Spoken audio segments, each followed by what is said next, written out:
nós só fomos despertados no Evangelho porque o Evangelho, em suas bases, ele é tão íncito em nós como qualquer outro potencial que nós temos como espíritos que herdamos da divindade a genética.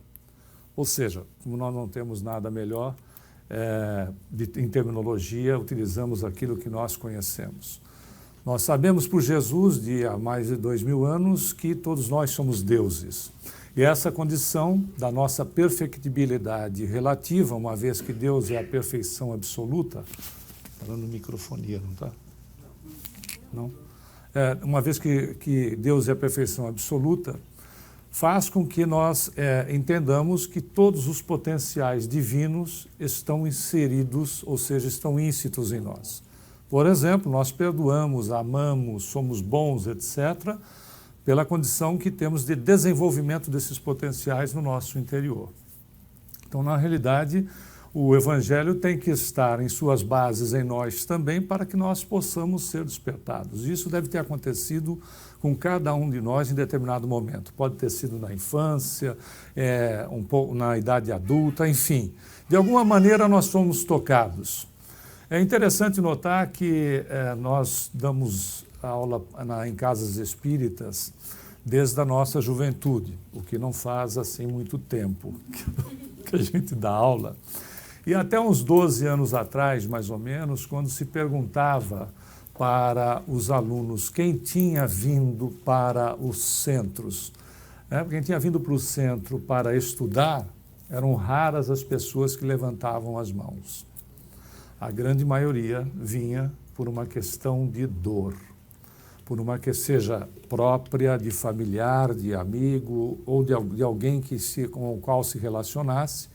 A relação estava, então, com a condição de um sofrimento, seja ele qual for. Passado esse período, um pouco mais próximo agora de 2019, quando se pergunta nas salas de aula quem é que veio para a doutrina no sentido de estudar, por incrível que possa parecer, é a grande maioria. Há uma inversão nesta situação, onde o espírito mais maduro está sendo tocado de leve na condição do seu interesse por si mesmo, no processo do autoconhecimento. Então, esta forma, não importa a forma como se é tocado, mas sim tem que haver uma base que esteja íncita em nós, ou seja, não é atribuída, não é de fora para dentro, tem que estar para que quando Cristo passasse aqui há 2000 anos, ele despertasse essa semente nos corações, não importando a partir de que momento isso acontecesse. Mas há mais ou menos 2000 anos atrás, já havia maturidade do espírito para pelo menos o processo ser iniciado. Por isso que o tema não é cura e religião, e sim cura e religiosidade. Porque Jesus não implantou nenhuma religião, como nós sabemos. Algumas pessoas dizem, mas Jesus nasceu judeu. Sim, sem sombra de dúvida. Mas a mensagem do Evangelho não foi para uma religião específica, conforme nós sabemos. E o que se fez no decorrer do tempo é que se tentou, de uma maneira ou de outra, se encaixar a história na teologia, quando na realidade é a teologia que tem que se encaixar na história, Ou seja, o fato não pode ser alterado para se encaixar na teologia, e sim a teologia que tem que se encaixar na história. Mas isso, lamentavelmente, aconteceu e muito. Pegou-se a teologia e se enfiou na história para dar uma importância ainda maior no Cristo, como se ele precisasse de advogados para isso, para ele ser mais divino, como se um espírito crístico tivesse necessidade que a gente advogasse ele, não só ele nesse particular, mas ele até inclusive nas ações que nós tomávamos, não é nós, não significa que é genérico, mas nós como história da humanidade, nas ações que nós tomávamos, dizendo que tomávamos em favor dele, com guerras de conquistas e outras tantas situações que nós promovemos, quando ele mesmo disse que o Filho do Homem, quando ele se referia a ele se referia como Filho do Homem, não tinha uma pedra onde recostar a cabeça. Então, de fato, ele não precisava de ninguém, levantando bandeiras, nem o advogando para qualquer coisa que seja. E dentro desse aspecto em relação ao Cristo, então, como nós dissemos, ele não deu origem a religião nenhuma, ele ensinou a se viver o amor incondicional. Tanto é que quando ele vai falar com Pedro em relação à condição de dizer que Pedro, né, ele chama Pedro de pedra, de rocha, referindo-se à fortaleza da fé desse apóstolo, que de fato tinha. Como um ser humano normal, na hora que acontece, se é que acontece da maneira que aconteceu, por isso que nós dissemos, não é a teologia que tem que comandar a história, né? Mas há um paralelo da questão até mesmo da negação do Pedro a Jesus, se é que aconteceu do jeito que de fato se foi colocado. Mas se aconteceu na hora que Jesus foi preso, e se de fato o Pedro negou ele 3 vezes, não importando se foi 1, 2, 3 ou 10, a realidade é que Pedro era um ser humano como qualquer um de nós, né? E se isto de fato aconteceu, na realidade o Pedro tinha medo como qualquer criatura humana.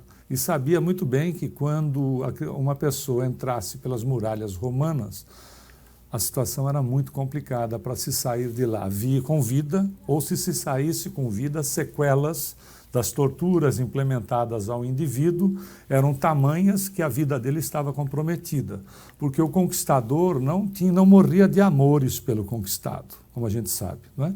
Tanto é que tudo era imposto, né? A partir do mesmo imposto. O imposto é coisa de rei, é coisa de conquistador. Então era tudo imposto. E o indivíduo era um conquistado. E a relação era uma relação dura, uma relação muito complicada. Qualquer atitude que o governador romano tivesse, qualquer atitude de uma criatura, de um conquistado, que o governador romano entendesse como algo que saía da agenda dele, era severamente punido. Tanto é que isso aconteceu com Jesus, porque o acusaram a Pilatos de que ele era o rei dos judeus. E isso era inadmissível para o romano. Inadmissível. Veja que aqui tinha uma questão política. Ninguém poderia superar o César. E alguém se autoproclamando, ou se proclamando, ou alguém então proclamando uma pessoa como rei, era um problema. O Pilatos não era uma florzinha com os conquistados.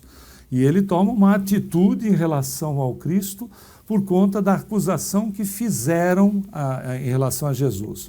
Quando se entende que a acusação foi de que ele se autoproclamara como rei, coisa que ele não fez, e que ele tinha ficado, inclusive, contra o tributo, coisa que ele também não fez. O tributo era um imposto, né, da época, coisa que ele também não fez, porque quando tentaram uma armadilha para fazer com que ele se comprometesse com o poder romano e levam para ele uma moeda e perguntam se era lícito pagar o imposto, não é? Ele pergunta,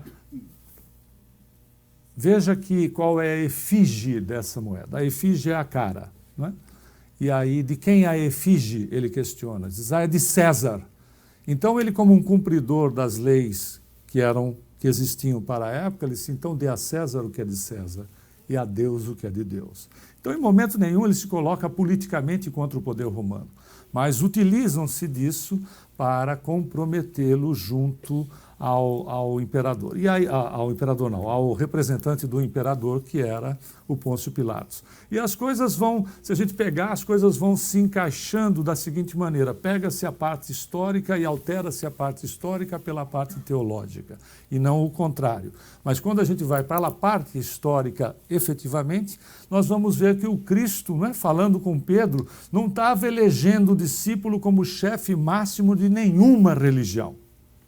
Ele simplesmente dizia para Pedro, que ele considerava uma pedra, uma rocha, uma fortaleza, que sobre a fortaleza de Pedro, Jesus disse que construiria a sua eclésia, ou seja, a sua assembleia, que não dava uma definição de religião, e sim, não é, que colocava um grupo que estava interessado no desenvolvimento, no autoconhecimento, e no desenvolvimento dos potenciais de cada um, que exatamente são aquilo que nós temos, e com a referência que Jesus faz a referência sobre todos nós, desses potenciais, como já dissemos, que nós somos deuses. Era nesse aspecto. Ele não elegeu ninguém para ter uma religião, porque, obviamente, sendo um espírito crístico, ele tinha a ideia do que a gente poderia fazer, como de fato nós fizemos quando nós começamos a elencar por religiões, né? Porque todo mundo queria ter uma fatia do bolo maior do que o outro.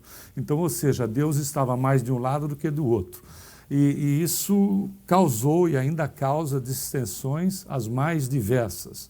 Bom, mas cada um interpretou do jeito que bem entendeu. Da mesma maneira que, se a gente for olhar historicamente, a questão do geocentrismo foi aceito por muita gente, não é verdade? Ou seja, era o Sol que girava em torno da Terra e não a Terra que girava em torno do Sol. Quando alguém se colocou numa posição contrária, ficou excomungado 350 anos e só foi liberado, ou seja, ele desencarnou, foi para o plano espiritual, continuava excomungado lá, o Galileu Galilei, porque a proposta foi exatamente o seguinte: ele afirmou o contrário, aí ele foi chamado e disse assim: bom, ou você muda, ou a gente convida você para o churrasco de domingo, onde você será o churrasco. Então, era uma situação delicada. Ele disse, bom, entre ir para a fogueira e dizer para o pessoal o que eles querem ouvir, tá bom, então é assim, olha, eu me enganei, é a terra, o Sol que gira em torno da Terra. Aí o pessoal foi extremamente complacente com ele e só colocaram ele em prisão perpétua dentro de casa, que ele teve que viver a partir daí em prisão domiciliar. E foi devidamente excomungado por conta disso, e só foi o Papa João Paulo II que tirou da excomunhão.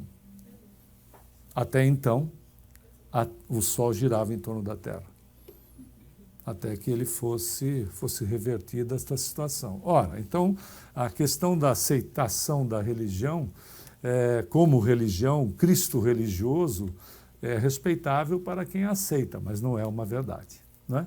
A realidade é que Jesus faz exatamente aquilo que o Alexandre disse aqui. Ele é o intermediário de maneira a ser modelo máximo para a humanidade, conforme os espíritos respondem para Kardec, na condição de que nós vamos ao Pai através dele. Ou seja, não é através dele no motivo de crença na figura, mas é procurar fazer exatamente aquilo que ele fez.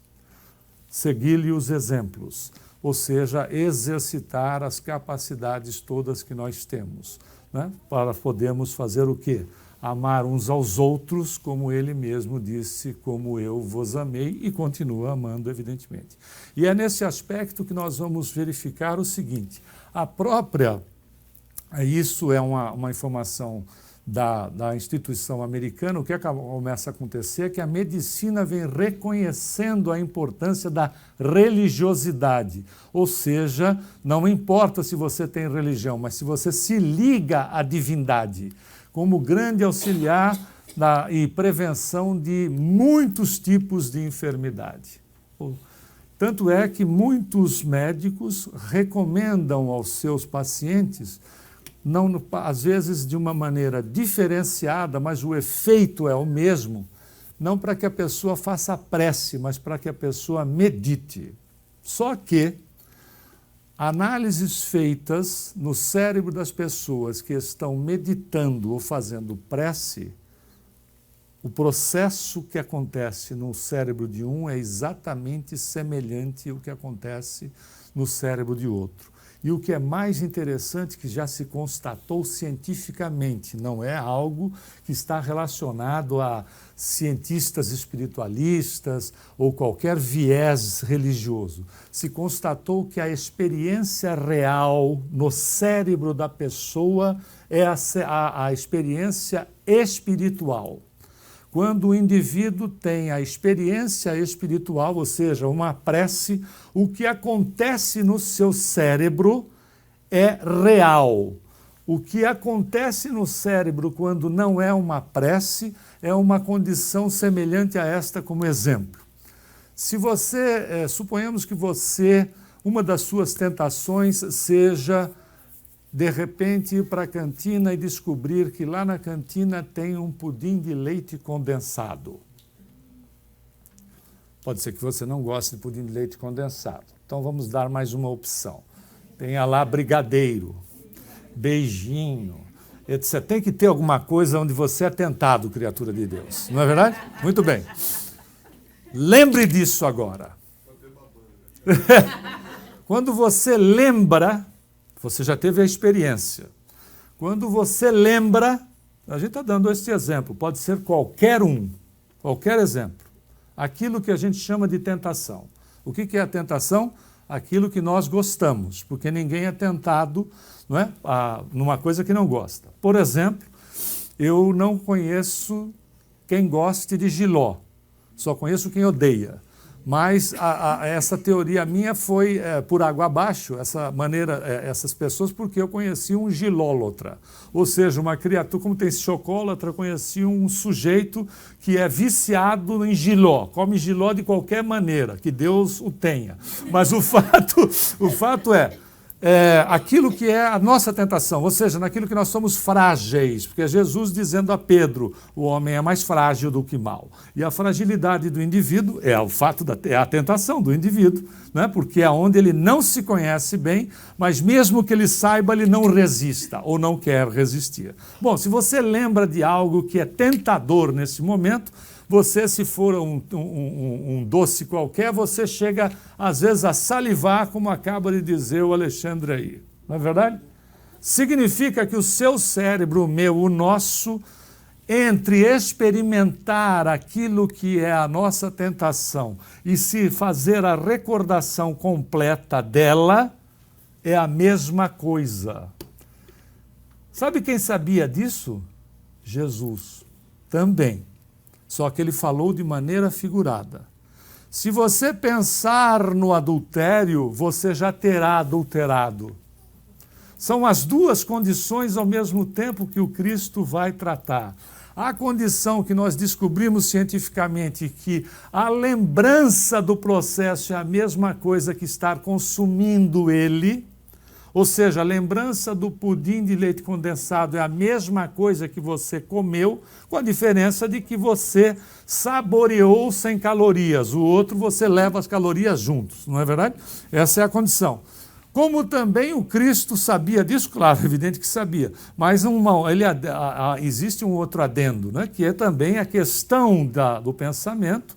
A manutenção do meu desejo faz com que eu plasme na dimensão espiritual paralela exatamente aquilo que eu tenho como interesse máximo. Ou seja, o que pode estar movendo parte da minha vida. E aí os mentores espirituais veem isso e nos auxiliam. Os obsessores também.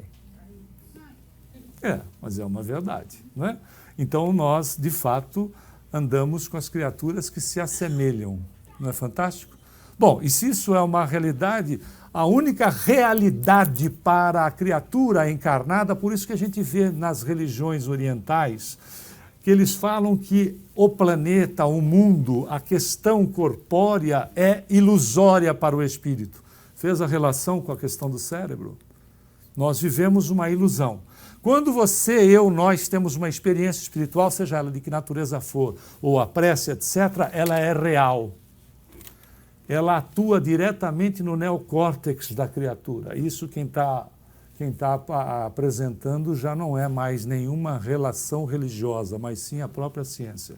Não é fantástico? Quando você medita, quando você faz prece, seja lá de natureza for, a experiência que você está tendo é verdadeira, não é a ilusória feita pelo cérebro. O que é fantástico, porque isto tem uma questão de prevenção de enfermidade, que para o espírita para nós que estudamos a doutrina, já não tem novidade nenhuma, não é? Porque sabemos que esta condição dos corpos, esta é a definição do André Luiz, não é? Espírito, corpo mental, perespírito, o corpo espiritual, duplo etérico que vitaliza o corpo físico e finalmente o corpo físico. Quando Jesus fala exatamente para o espírito, vai, não erres mais, ele está fazendo, nos dando não uma fórmula, que Jesus não dava uma fórmula, mas nos dando um norte, um direcionamento para a criatura não enfermar, que a enfermidade está exatamente aqui. E vá, não erres mais, para que não te suceda coisa pior. Olha a recomendação do Cristo. É o fator preventivo para evitar a transferência do desequilíbrio do espírito, que somos nós, que sou eu, por exemplo, para o corpo físico. O corpo físico, na verdade, ele é para o espírito o bisturi da situação enfermiça em que a criatura viva. Por isso, o vá e não erres mais, para que não te suceda pior. E André Luiz, no livro Sinal Verde, através da psicografia do Chico, nos ensina que a dor é um aviso. Se está doendo, pode procurar, porque tem uma informação qualquer, algo não está andando bem e está relacionado com a questão das emoções ou dos sentimentos. Algo não anda bem. E isto a ciência está descobrindo de uma maneira totalmente desligada de aspectos religiosos, mas sim no aspecto da religiosidade, ou seja, da condição do indivíduo que se liga aos valores morais éticos, né, que tenha um padrão de vida aonde esteja, pelo menos o maior tempo possível, seja regido por valores morais éticos da criatura para com ela e dela para com o semelhante. Genial, né? É simplesmente fantástico. Tanto é que aqui nos Estados Unidos a associação que é mundial de psiquiatria, no Brasil ainda não se tem essa informação, reconheceu a importância de incluir espiritualidade no ensino, pesquisa e prática da clínica psiquiátrica para atender indivíduos. Tanto é que no próprio manual respectivo existe um item que fala sobre possessão de espírito, que muito pouca gente conhece. Ou seja, há uma relação com os aspectos da espiritualidade. E o que acaba acontecendo, que se descobriu, é que a religiosidade exerceria sua ação benéfica em pacientes com depressão e doenças neoplásicas, ou seja, neoplásica é de tumor que pode ser maligno ou benigno. E uma das explicações propostas seria através da ativação do eixo psiconeuroimunoendócrino. É uma palavra grandona para um problema pequeno. Até porque, se nós formos analisar, implementamos determinadas enfermidades, por vezes, no corpo físico, que nos compromete em relação à existência por pontos de vista. Não é? Quantas vezes, se não nós conhecemos pessoas que dizem o seguinte: eu sei que eu estou errado, mas eu não vou dar o meu braço a torcer. Não é? Esse gostinho eu não vou te dar. Então você, com muita caridade, pode dizer: vai sofrer, miserável, e vai morrer mais cedo, porque vai. Esta condição de que quando eu tenha consciência, porque se inconsciente eu já promovo situações, mas se eu tenho consciência e adoto e mantenho uma postura dessa, por uma questão de orgulho, eu estou trabalhando contra quem? Contra os aspectos que são os meus potenciais superiores divinos, eu estou contra as leis que estão íncitas no meu consciente. É um local que eu não consigo adulterar, até porque a consciência é terreno divino, é terreno de Deus. A gente pode, né, envolvê-la, querer obscurecer, mas não adulterá-la. Não existe como. Aquilo que o indivíduo faz está registrado.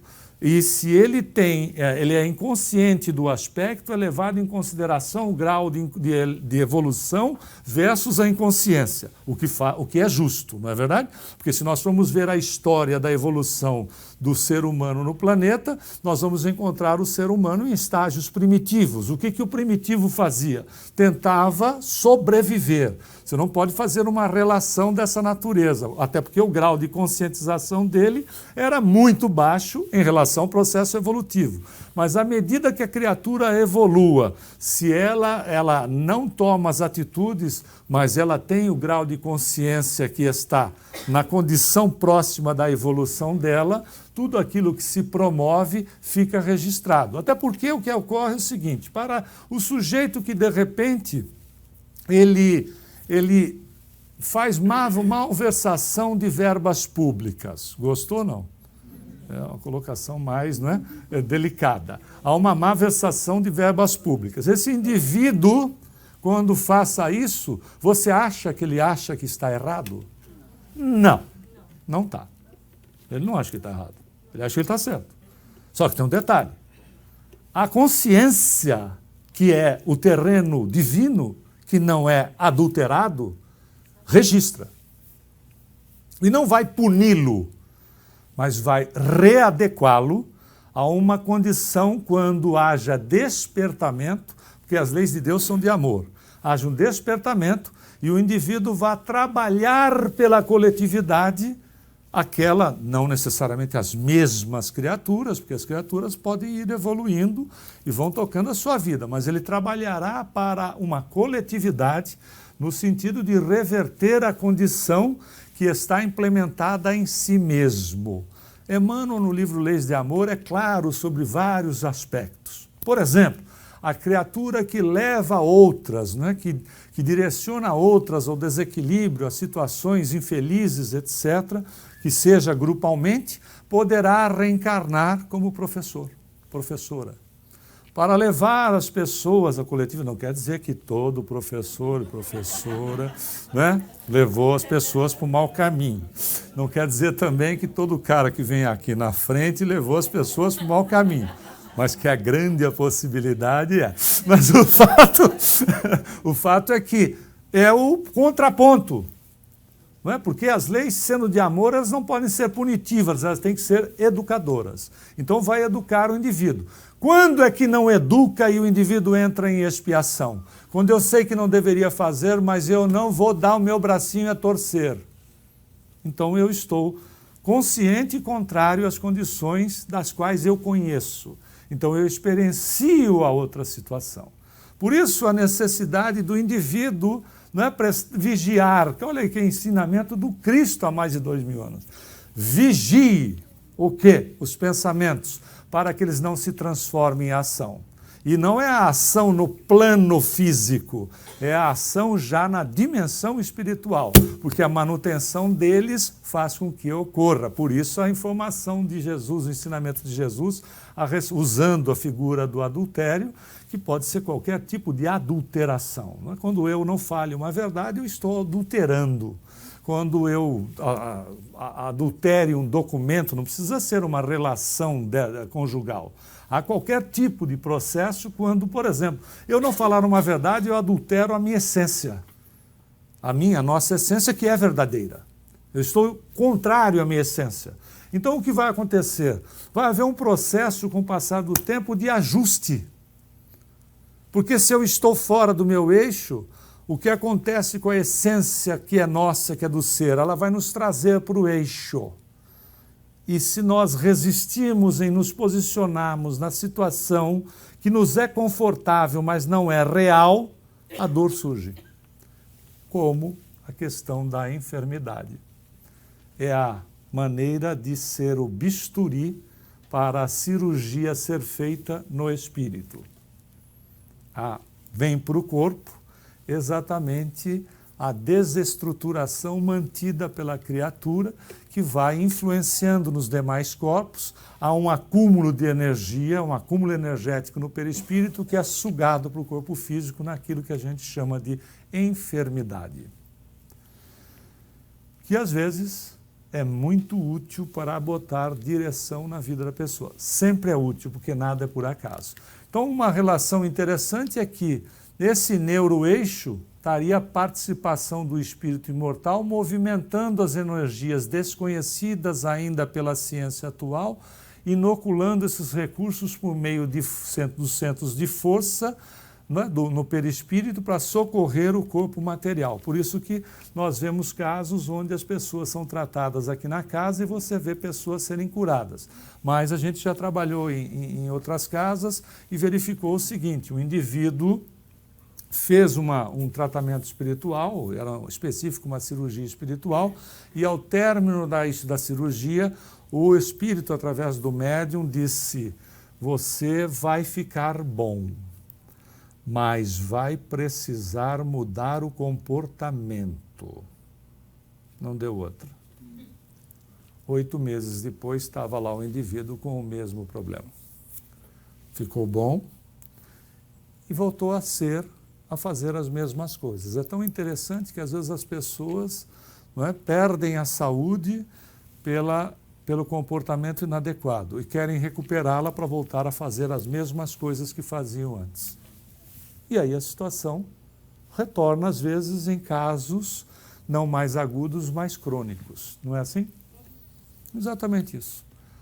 A enfermidade no ser é exatamente a condição do aviso de que algo precisa ser mudado. E ser mudado numa condição simples. Por vezes ela tem uma natureza crônica e ela vai nos acompanhar a existência toda, sim ou não? Mas ela não é o foco central da vida. A vida é o foco central. Tudo ou mais pode fazer parte da existência, mas não é o valor original, que é a existência, a vida. E o que é importante não é gostar da situação, é se resignar, ou seja, aprender com o processo. Procurar minimizá-lo ou eliminá-lo se possível, e se não for possível, aprender com o processo. Né? Ou seja, vigiar-se, tomar ciência com a situação que nos incomoda para que a gente aprenda com ela. Ao indivíduo que, por exemplo, tenha uma úlcera, a pergunta é: por que é que tem a úlcera? De repente, por uma série de razões, mas às vezes pode ser nervosa. O que um indivíduo que tem uma úlcera nervosa pode ter essa úlcera por quê? Porque é nervoso. E o que tem que fazer uma criatura dessa se não quiser o desconforto na sua vida toda ou aumentar com que ele aconteça? Vai ter que trabalhar os aspectos de controle das suas emoções. Ponto. Não é? Não é tão simples, porque uma vez implementada a enfermidade, por vezes vai se viver com ela, mas tem que se aprender através dela. Por isso que é importante esse processo da vigilância recomendado por Jesus. Não é? E o restabelecimento da saúde vai depender de uma série de fatores. Uma vez conscientes, depende de uma série de fatores. Né? Depende também do poder das energias curadoras atuarem nos corpos espiritual e material, sob o comando do espírito e espíritos socorristas. Depende também das mudanças para melhor que o paciente consegue realizar nos sentimentos, pensamentos e atitudes. Porque aqui é o exemplo que nós acabamos de dar. Se não mudar aqui, a coisa se melhorou, volta. E pode voltar muito pior. Por isso a necessidade da busca do controle através da vigilância. Depende também da reabilitação íntima, do reequilíbrio, da renovação interior por parte da pessoa enferma, da eliminação das tendências infelizes e da prática do amor, da prática do bem. Essa questão da tendência, lembrando o seguinte: tendência não é só de outra existência, tendência nós montamos a partir dessa existência também, que a gente pode começar a gostar dela e vamos aumentando à medida que o tempo passe, desencarnamos com elas ou com ela e reforçamos em outras existências. Tanto é que tem gente que, por exemplo, não fala mal da vida alheia, não é verdade? Só olha. e já equivale a um discurso. Porque é exatamente as questões de aperfeiçoamento, mas é tão interessante que às vezes nós passamos a gostar, que é o que constitui o hábito, e o hábito é um processo automatizante, nós passamos a gostar daquilo que nos envenena. Mas tem sim sempre uma solução. Emmanuel, de novo, no livro Leis de Amor, diz o seguinte, que se nós descobrirmos, ou seja, percebermos, por isso o ensinamento do Cristo sobre vigilância. Você vê que vai e volta, vai e volta, vai e volta, é sempre Jesus, né? Por isso o ensinamento do Cristo. Quando nós descobrimos que temos um hábito infeliz, o espírito, ou seja, nós já evoluímos. Porque a gente sai do patamar de resposta automática para perceber o que está acontecendo. Não significa que vai mudar. É a partir daí que começa o exercício de substituição de hábito, porque hábito a gente não anula, a gente substitui. Então, usando o mesmo exemplo, se eu sou um indivíduo que faço essas análises da vida do semelhante, sempre em profundidade, porque a gente sempre faz crítica construtiva, como se a crítica pudesse ser construtiva ou destrutiva. A crítica é uma análise aprofundada de determinado assunto, não é? Ou seja, quando a gente diz assim, mas uma crítica destrutiva, não, é maledicência mesmo. Então, se eu tenho esse aspecto e eu fale mal da vida alheia 12 horas por dia, eu preciso reverter esse processo. Eu vou falar bem da vida alheia 12 horas por dia? Não, porque não tem graça. Não é assim? Então eu vou ter que fazer uma mudança. Eu vou falar amanhã 11 horas e 55 minutos mal da vida alheia e vou falar 5 minutos bem da vida alheia, porque eu vou ter que tomar gosto por aquilo que eu me habituei ao contrário, que é muito mais difícil. Querem ver? O indivíduo que foi, por exemplo, dependente do tabaco e dizia assim, eu paro de fumar a hora que eu quiser porque eu domino o vício não me domina. Então tá bom. Teve um dia que você pode ter decidido a parar de fumar. Você lembra como foi agradável ou não? Eu tinha um amigo que ele dizia assim, ele fumava 3 maços de cigarro por dia. Ele disse que quando ele decidiu parar de fumar, ele sonhava à noite que ele estava voando e aparecia um cigarro gigante que ele entrava por dentro do cigarro, etc. Era tão complicado que ele andava com um maço de cigarro no bolso e resistia a não abrir, para cheirar. Tamanha era a dependência. Não foi instituído um hábito, uma dependência psíquica e, claro, também fisiológica. O quanto é difícil fazer essa inversão, por isso, não é? Essa dependência. Se não tiver mudança, se não tiver renovação pela prática, inclusive, do bem, que faz a renovação da criatura, a situação não muda. Depende também das provas, expiações, experiências e resgates de débitos pelos quais o paciente tem que passar nessa vida e das concessões da misericórdia divina, dos méritos e das conquistas espirituais do enfermo. Lembrando que, às vezes, nada é imposto pela divindade.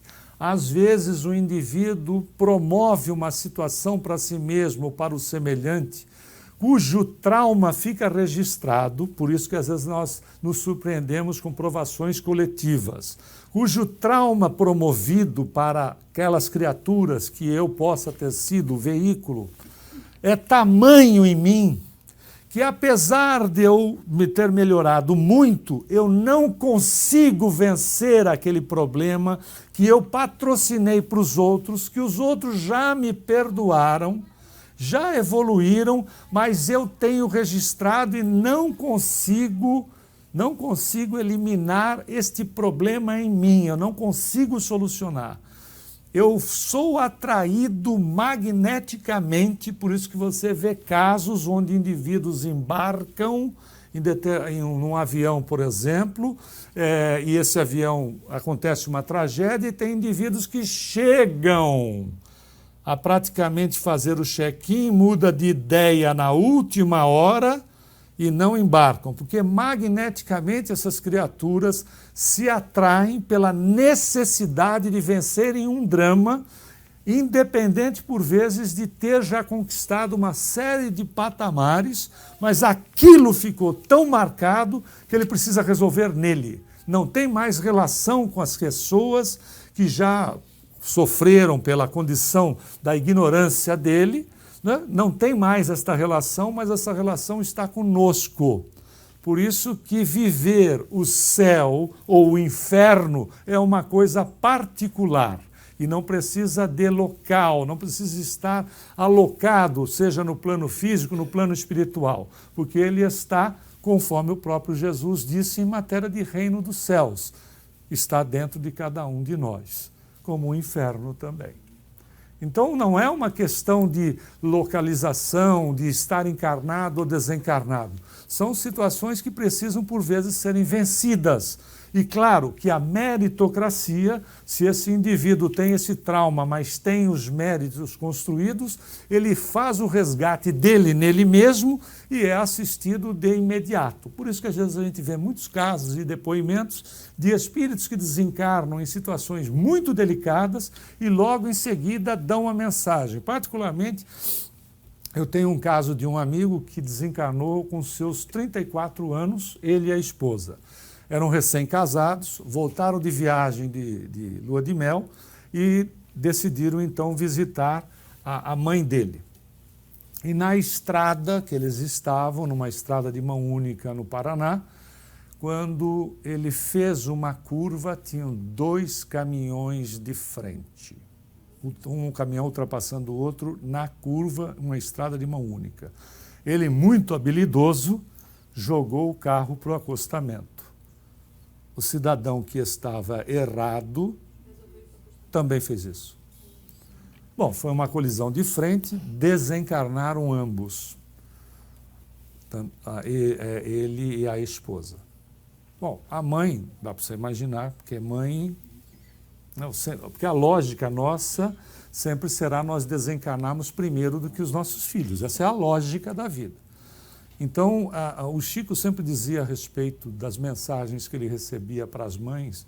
Ele, certa noite, numa das conversas lá na casa dele, ele disse: eu sei o que é perder um filho. Perder no sentido do filho partir, não é? Primeiro do que a gente. Ele disse: eu sei o que é. Porque numa das reencarnações eu fui mulher e era na Espanha e era casado com um senhor.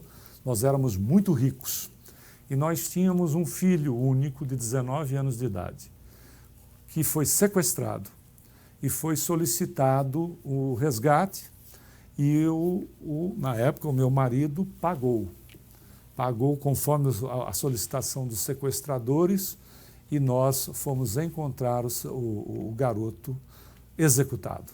Apesar deles terem recebido o resgate, eles acabaram executando o rapaz. Ele disse: eu sei o que uma mãe sente em relação a um filho. Que é impressionante, né?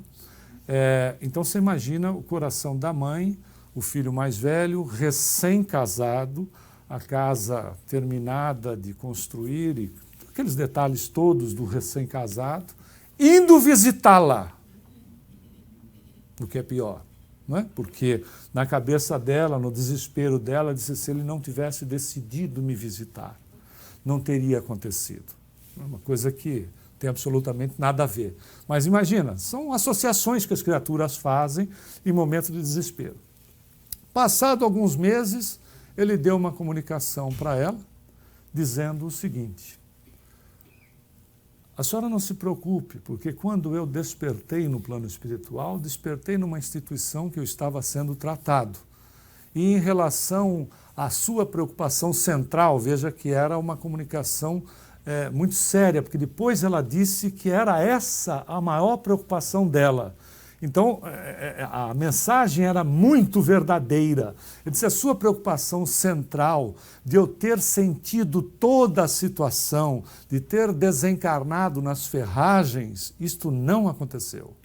Eu me lembro que existem recursos aqui no plano espiritual que anulam, por mérito da criatura, são utilizados recursos que anulam o período, e aqui nos Estados Unidos se pesquisa muito por conta de traumas, principalmente de indivíduos combatentes, né, de traumas que ocorrem em campo de batalha, se pesquisa uma droga que possa fazer isso. Se pesquisa aqui porque já existe lá, né, porque a gente não cria, nós somos co-criadores, nós descobrimos as coisas. Lembro do quadro de Bonnat, no livro Os Mensageiros, é uma referência apenas para fazer um link. No livro Os Mensageiros, André Luiz está no Campo da Paz e ele vê no Campo da Paz, ele vê um quadro que é o Martírio de São Denis. E ele diz assim para o Alfredo, que é o anfitrião, esta obra maravilhosa, o original dela, pintada por Bonnat, está no Panteão de Paris. Aí o Alfredo diz, não. O que está lá é cópia. O Bonnat se desdobrava no processo do sono, vinha olhar aqui a tela e voltava lá e pintava. Ou seja, não pode ser que aqui, se aqui é uma cópia mal feita do plano espiritual, segundo André Luiz diz no nosso lar, é que não pode promover primeiro, né? Então a droga já existia lá. Ele diz assim, utilizaram de um recurso, e ele não especifica, mas utilizaram um recurso, que eu me lembro que eu estava dirigindo na estrada em direção à sua casa. E, de repente, terminou aí. Não é fantástico? Você veja que, até pelos processos, por vezes, mais delicados, a misericórdia do Senhor atua em favor da criatura. Porque a misericórdia é educadora. Punição é coisa que a gente reserva, inclusive, para as nossas leis. Que o Emmanuel diz que as nossas leis cheiram a vingança. E é uma realidade. As nossas leis civis cheiram a vingança. Porque não é assim que funcionam as leis de amor, não é verdade? Se o mundo fosse governado pelas mulheres, por mães, nós não encontraríamos mães que mandariam os seus filhos para a guerra. Encontraríamos? Simples assim. Se esta é uma realidade de uma mãe, veja a condição de Deus. Não é fato? Se isto é uma realidade no micro, imagine no macro. Por isso que Jesus faz aquela observação para as pessoas que se o filho pedisse pão, não daria uma pedra. E se o filho pedisse um peixe, não daria uma serpente. Ele diz, nem vós fazeis isso aos vossos filhos, que dizer Deus. Não é genial? Então, a relação de quando nós estivermos enfrentando algum desconforto, não é gostar dele nem aplaudir o desequilíbrio, mas é procurar aprender com ele. Porque André Luiz, nesse livro Missionários da Luz, diz o seguinte, apenas o doente convertido voluntariamente médico de si mesmo pode alcançar a verdadeira cura. Este cidadão que não tem nada de espiritualista ou espírita, que é professor de psicologia clínica da Bowling Green State University, que é o Kenneth Pargament, afirma que, assim como a religiosidade é benéfica para a saúde física e mental, ela pode ser nociva se introduzir o conceito de culpa, de punição na mente das pessoas. A situação que nós passamos, nós não tínhamos a experiência do hoje na situação que passamos, então não podemos analisar o passado com a experiência do presente, porque vamos utilizar de crueldade para conosco mesmo. O passado já foi, é alicerce que nos trouxe aqui. O futuro é subjetivo, a gente só tem hoje. Agora, inclusive. Só agora, porque de repente a gente passa por essa porta e quando sai daquela já sai desencarnado. Não queremos assustar ninguém, mas é uma realidade, não é verdade? Porque desencarnar, como pode ser? Assim, mas fulano estava tão bem, Ele continua, se ele era bom, continua bem. Não é assim? Morreu de repente. A gente ouve tanto isso, né? De repente. Pois é, por quê? Porque a vida é frágil. A vida é frágil. Para reencarnar, não. Reencarnar faz programa reencarnatório, dá aquela mão de obra toda. Tem que ficar, como o Emmanuel diz, fazendo uma doce obsessão em cima do casal. Fala umas coisas bacanas para ela, frita o bife que ele gosta, põe mais alho, põe mais cebola, mas ele fica com um bafo que ninguém aguenta. Mas faz isso enquanto você está, não é? Você está solteira, danada. Vai pegando ele pelo estômago. Né? É uma realidade. Aí o fato é, mas não é assim, nós vamos... mas pode ser que não dê certo, né? Imagina se um deles diz assim, eu não vou trazer do plano espiritual aquela mala sem alça, né, para, de repente, começar a arrumar problema na minha vida. Então, veja, para desencarnar, não. Então, veja que situação interessante, nada de culpa, nem de punição, porque, na realidade, e lamentavelmente, essas religiões, sem críticas a elas, mas a situação como um todo, existem sem a religiosidade do Cristo, que perdoou, por exemplo, a mulher adúltera. Não é verdade? Vá e não erres mais. Isto é educação, isso é caridade, isso é norte, direcionamento. Isso foi em praça pública, o que é um absurdo da aceitação de um Deus que é capaz de criar um inferno eterno para suas criaturas, como muitas criaturas ainda entendem e implementam essa estrutura mental e vivem dessa maneira, acreditando num inferno particular. Na realidade, a gente precisa separar, pessoal, o joio do trigo, ou seja, a religiosidade de Jesus recomendou e viveu no exercício do amor ao próximo, da ideia de punição ou castigo que as religiões veiculam numa tentativa de manter as consciências atreladas ao poder, significando o seguinte, que no poder daqueles que se comportam como representantes do Deus de Moisés, que pune, que faz com que o indivíduo sofra e que faz tanto mal às criaturas dos deuses de Jesus. Procure Jesus, porque Jesus é a misericórdia de Deus. Jesus é paz para o espírito, é paz para todos nós. É de fato, como ele disse, ele é caminho, verdade e vida. E acima de tudo, paz de consciência. Falando em paz, muita paz a todos. Muito obrigado.